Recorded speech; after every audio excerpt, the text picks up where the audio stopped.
யாரு படத்துல ஹீரோ அப்படிங்கிற ஒரு வார்த்தையோட ஒரு ப்ரோமோ முடிஞ்சிருக்கு. அந்த ஒரு வார்த்தையோட இந்த வீடியோவை நான் ஆரம்பிக்கணும்னு நினைக்கிறேன். ஒரு தீம் மியூசிக் ரெடியா இருக்கு, கேட்போமா? அதெல்லாம் அப்புறம் கேட்கலாம். யாரு ஹீரோ? ஒரு பக்கம் ரெட் ஜெயண்ட் தயாரிக்க, இன்னொரு பக்கம் நெல்சன் இயக்க, தமிழ் சினிமா ரசிகர்கள் ஆவலா எதிர்பார்த்துட்டு இருந்த ஒரு காம்போ கிட்டத்தட்ட 45 வருஷத்துக்கு அப்புறமா இணைய போகுதுன்றதெல்லாம் நமக்கு தெரியும். அதெல்லாம் தெரிஞ்ச ஆணி தாண்டா அப்படின்னு சொல்லி அதுக்கான அஃபிஷியல் ப்ரோமோ வந்துருச்சு.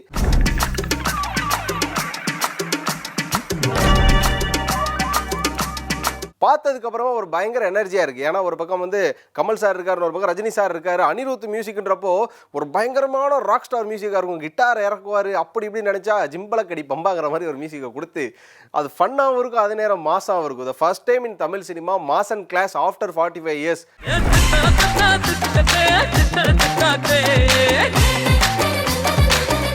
ரீயூனியன் பண்ண போகிறாங்க. அதுக்கான அஃபிஷியல் ப்ரோமோ வந்துருச்சு. அதை பற்றி தான் கொஞ்சம் டீட்டெயிலாக பேச போகிறோம். நாட்டில் எவ்வளோ பிரச்சனை இருக்குது, உனக்கு இதான் தேவையாடா அப்படின்னு கேட்டிங்கன்னா, எஸ் ஆப்வியஸாக இதான் தேவை. சினிமா ரசிகர்களுக்கு தேவையான ஒரு விஷயம். ஏன்னா பல வருஷமாக எங்கள் பல சினிமா ரசிகர்களும் பல இயக்குநர்களும் காத்துட்டு இருந்தது எதுக்காக அப்படின்னு பார்த்தீங்கன்னா, ஒரு பெரிய காம்போக்காக தான். அந்த காம்போ என்ன அப்படின்னு பார்த்தீங்கன்னா, ஒரு பக்கம் விஜய் அண்ட் அஜித் தளபதியோட காம்போக்கு எல்லாரும் வெயிட் பண்ணுறாங்க. பட் அது ஏனோ நடக்கலை. இனிமேல் நடக்குமான்னு கேட்டால் கண்டிப்பாக கிடையாது. ஏன்னா ஒரு பக்கம் விஜய் வந்து சினிமாவை வெயிட் பண்ணிட்டாரு. தலையும் ஒரு பக்கம் பார்த்தீங்கன்னா முழுக்க முழுக்க ரேசிங் பேஷன் அப்படின்னு அந்த பக்கம் போயிட்டார். ஆனால் த ரியல் ஓஜிஸ் நாங்கள் தான், சினிமானா நாங்கள் தான் அப்படின்னு சொல்லி ஒரு பக்கம் இன்னுமே சினிமாவை ரூல் பண்ணிட்டு இருக்கக்கூடிய சூப்பர் ஸ்டார் ஒரு பக்கம், இன்னொரு பக்கம் கிளாசிக் கொடுத்துட்டு இருக்கக்கூடிய சினிமாவில் இன்னும் பல விஷயங்களை வந்து புதுசாக இன்ட்ரடியூஸ் பண்ணிட்டு இருக்கக்கூடிய நம்ம உலகநாயகன் ஒரு பக்கம். நாங்கள் ரெண்டு பேரும் இணைஞ்சா என்ன ஆகும் தெரியுமா அப்படிங்கிற மாதிரியான ஒரு கிளாஸியான ஒரு காம்போ. அதாவது கிளாஸ் அண்ட் மாஸ் மீட் பண்ண எப்படி இருக்கும். ஒரு பக்கம் தன்னோட ஸ்டைல் அண்ட் ஸ்வாக் மூலமாக கதை தேவையில்ல, நான் வந்து சண்டை பொண்ணும் தேவை கிடையாது, நான் வந்து நின்னா போதும், முடி அப்படி சிலிப்பி விட்டா போதும், கண்ணாடி கூலர் அப்படி ஏற்றுனா போதும்னு சொல்லி மாஸ்லேயே படத்தை ஓட்ட வைக்கிற தலைவர் நம்ம சூப்பர் ஸ்டார் ஒரு பக்கம்.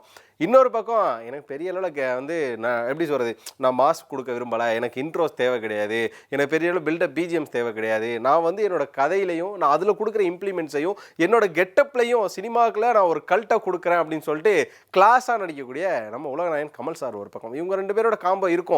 இதுல யாரு ஹீரோ அப்படிங்கிறத நமக்கு இப்போ வரைக்கும் சந்தேகமா இருக்கு. ஏன்னா ஒரு பக்கம் வில்லன் அப்படிங்கிற கேரக்டருக்கு தலைவர் பயங்கரமா ரஜினி சார் சூட் ஆவாரு. ஒருவேளை ரஜினி சார் இதுல வில்லனா இருந்தா கமல் சார் ஹீரோவா இருப்பார். அப்போ ரஜினி சாரோட ஃபேன்ஸ் இதில் எப்படி ஏற்றுக்குவாங்க அப்படிங்கிற ஒரு சந்தேகமும் இருக்குது.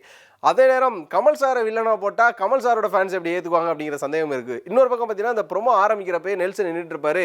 ஒரு பக்கம் காட்ஃபாதர், இன்னொரு பக்கம் பார்த்தீங்கன்னா ஒரு படமும் இருக்குது. இது ரெண்டுலேயுமே வந்து அவர் வந்து சொல்ல விரும்புறாரு. என்ன அப்படி பார்த்தீங்கன்னா காட்ஃபாதர் ஆஃப் சினிமா அப்படின்னா கமல் சார். ஏன்னா லெஃப்ட் சைடில் கமல் சார் தானே இருக்காரு. ஸோ கமல் சார் வந்து காட்ஃபாதர் ஆஃப் சினிமா, இன்னொரு பக்கம் பார்த்தீங்கன்னா ரஜினி சார் வந்து ஐடியாலஜி ஆஃப், அதாவது ஒரு ஐடென்டிஃபை ஆஃப் சினிமா அப்படிங்கிற மாதிரி அப்படி காட்ட நினைக்கிறாருங்கிற விஷயங்களும் இருக்குது. இன்னொரு பக்கம் அனிருத் நெல்சன் இவங்களோட காம்போல இப்போ ஜெயிலர் வந்து ஒரு பவர் பேக்டான மியூசிக். ஓகே, யோகி பாபுவோட சீன்ஸஸ் வரும்போதுன்னா காமெடிஸாக இருக்கலாம். பட் அதர்வைஸ் எல்லா இடத்துலையுமே பார்த்தீங்கன்னா அலப்பற கள்ளப்புறம் பாருடா ஒரு பாட்டு தான். சிவராஜ்குமாருக்குலாம் இங்கே எல்லாமே சில்லறை செதற விட்டாங்க. அப்படியே ஒரு விஷயம் இருந்தது.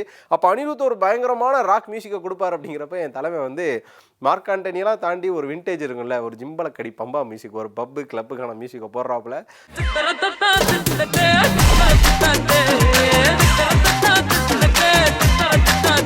ஸோ ஒரு விண்டேஜ் கெட்டப் தான். அது வந்து மாடர்ன் விண்டேஜாக தெரியுது. ஒரு பக்கம் பார்த்தீங்கன்னா விண்டேஜ் கார்ஸ் இருக்குது. விண்டேஜ் காரு ரொம்ப லக்ஸூரி காரு. அந்த காரோட கேரேஜில் இவங்க ரெண்டு பேர் நடந்து வரதா இருக்கட்டும். ஸோ இது ஒரு விண்டேஜ் கதை. கிட்டத்தட்ட சொல்ல போனால் பல வருடங்களுக்கு முன்னாடி நடந்த ஒரு கேங்ஸ்டருக்குள்ள நடந்த மோதலாக இருக்கலாம். அப்படி இல்லையா ரெண்டு பேருமே வில்லனாக இருக்கலாம். கமல் சார் வில்லனாக இருக்கலாம், ரஜினி சார் வில்லனாக இருக்கலாம். இவங்க ரெண்டு பேர் கேங்ஸ்டராக இருந்த காலங்களில் அவங்களுக்கு என்ன நடந்துச்சு அப்படிங்கிற ஒரு கதையாகவும் இருக்கலாம்.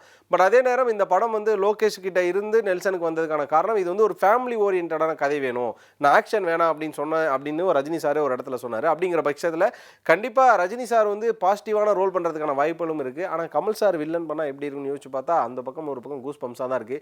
ஒரு பக்கம் ராஜீவ் மேனன் இது டிஓபி பண்ண, அனிருத் மியூசிக் பண்ண, நெல்சன் டைரக்ட் பண்ண, அவங்களோட காமெடி கலந்த ஒரு ஆக்ஷன் கலந்த ஒரு ஃபேமிலி ட்ராமா வந்தால் எப்படி இருக்குன்னு நினைக்கிறப்ப ஆஹா ஆஹா ஆகான் இருக்கு. கமென்சிங் சூன் அப்படின்னு இருக்கா. கம்மிங் சூன் கேள்விப்பட்டிருப்போம், அனௌன்ஸ்மெண்ட் சூன் அப்படின்னு கேள்விப்பட்டோம். கமென்சிங் சூன் நாளுக்கு நாள் தமிழ் சினிமாவில் அறிமுகமாக்குறோம் புது வார்த்தைகள். அதாவது வந்து ட்ரைலரு, ஷோகேஸு, டீசரு இப்படி கிளிம்ஸ்ன்ற வார்த்தைகள் பார்த்துருப்போம். முதலாக பார்த்தீங்கன்னா கமென்சிங் சூன் அப்படிங்கிற ஒரு வார்த்தை வந்திருக்கு. அந்த ஒரு விதத்தில் பார்த்தீங்கன்னா இந்த ஆர்க், அதாவது ரஜினிகாந்த் அண்ட் கமல்ஹாசனோட காம்போ தமிழ் சினிமாவில் பெரிய மாற்றத்தை ஏற்படுத்தக்கூடிய ஒரு காம்பாவாக இருக்க போது சொல்லப்போனால் முதல் 1000 கோடி கொடுக்கக்கூடிய படமாக இருந்தால் கூட சந்தேகப்படுறதுக்கு எந்த ஒரு விஷயமும் கிடையாது. ஏன்னா முதல் 1000 கோடி அடிக்கிறதுக்கான வாய்ப்புகளும் நிறையா இருக்குது. இருந்தாலும் இப்போ நிறையா ப்ரெஷர்களை போடாமல் அவருக்கும் கமல் ஃபேன்ஸ் கொண்டாடுங்கப்போ உங்கள் காட்டில் மேலே தான். ஆஃப்டர் விக்ரம் உங்களுக்கு ஒரு நல்ல மாஸ் படம் வரப்போகுது. இன்னொரு பக்கம் ரஜினி சார் படம் கையில் படம் வச்சிருக்காரு. ஒரு பக்கம் வந்து ஜெயிலர் 2 வச்சிருக்காரு. கெட்டப்லாம் வேறு மாற்றிட்டார். ஜெயிலர் 2 முடிஞ்சிருச்சுன்னு நினைக்கிறேன். கெட்டப்லாம் மாற்றிட்டு ஃபுல் ஃப்ளெஜான ஒரு கெட்டப்பில் வராரு. அப்போ உங்கள் காட்டிலே மழை தான். முக்கியமான விஷயம் திரை தீப்பிடிக்கும் அப்படிங்கிற மாதிரி தியேட்டரை போட்டு அடிச்சு நொறுக்காமல் திரையை தீப்பிடிக்க வைக்காமல் படத்தை படமாக பார்த்தீங்கன்னா சூப்பராக இருக்கும். நான் இந்த படத்தோட ப்ரொமோ பார்த்து ரொம்ப ஹாப்பி எக்ஸைட் ஆனால் சொல்லப்போனால் அந்த கேரேஜ் அதில் இருக்க லுக்கு வயசானாலும் ஒரு ஸ்டைல் இன்னும் மாறலை அப்படிங்கிற மாதிரி அந்த பொண்ணுங்களாம் வந்து அந்த ஃபாரின் ஃபிகர்ஸ்லாம் வந்து ஒரு பக்கம் வந்து கமல்ஹாசனையும் இன்னொரு பக்கம் ரஜினிகாந்த் அவர்களே ரசிக்கிற ஒரு ஃப்ரேம்லாம் இருக்குல்ல. இவங்களோட விஷுவல்லேருந்து பார்க்குறப்ப கமல் தெரிகிறாரு, இன்னொரு பொண்ணோட விஷுவல்லேருந்து பார்க்குறப்ப ரஜினி தான் ஸ்டைலாக தெரிகிறாரு. ஸோ கிளாஸ் அண்ட் மாஸ் ரெண்டு பேரோட கண்ணில் வேறுபடுறது, அவங்க கார்ஸை வாஷ் பண்ணுற விஷயம், ஒருவேளை வந்து இவங்க மெக்கானிக்காக இருந்து அந்த இடங்களில் வரக்கூடிய ப்ராப்ளம்ஸ், இல்லைனா காரோட ஸ்மக்லிங், கார் மாற்றி விற்கிறதுல வரக்கூடிய கதைகளாக யார் இதில் கேங்ஸ்டர், என்னடா பண்ண போகிறீங்க நெல்சன் சார், என்னடா பண்ண போகிற அப்படிங்கிற மாதிரியான பல எதிர்பார்ப்பை கொடுத்துருக்காரு திரு நெல்சன் திலீப் குமார். பார்ப்போம் யார் யாரெல்லாம் ப்ரோமோ பார்த்தீங்க, உங்களோட மனசில் என்ன மாதிரியான ஃபீலிங் ஓடுது அப்படிங்கிறத கண்டிப்பாக கமெண்ட்டில் சொல்லுங்கள். உங்களுக்கு இந்த படம் என்ன மாதிரியான கதை இருக்கும் அப்படின்னு தெரியுதோ அதையும் கண்டிப்பாக கமெண்ட்டில் சொல்லுங்கள்.